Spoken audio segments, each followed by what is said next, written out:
ఇంట్లో కూరగాయలు ఏం లేనప్పుడు ఇలా వేడివేడిగా ఎగ్ కీమా రైస్ ట్రై చేయండి. నిమ్మకాయ పిండుకొని ఆనియన్స్తో తింటుంటే టేస్ట్ అయితే చాలా బాగుంటుందండి.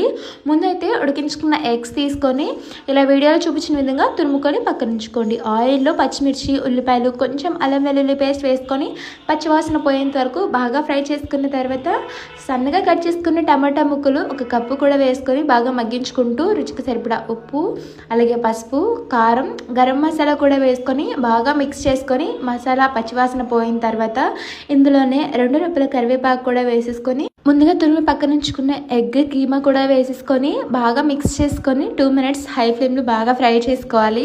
ఇప్పుడు ఇందులోకి 1 కప్పు ఉడికించుకున్న పొడిలాడే రైస్, అలాగే కొంచెం కొత్తిమీర వేసుకొని 2 మినిట్స్ పాటు ఫ్రై చేసుకుంటే ఎంతో టేస్టీగా ఉండే ఎగ్ కీమా రైస్ అయితే రెడీ అయిపోతుంది. దీని టేస్ట్ అయితే స్పైసీగా నిమ్మకాయ పిండుకొని తింటుంటే టేస్ట్ అయితే చాలా బాగుంటుందండి. ట్రై చేసి కామెంట్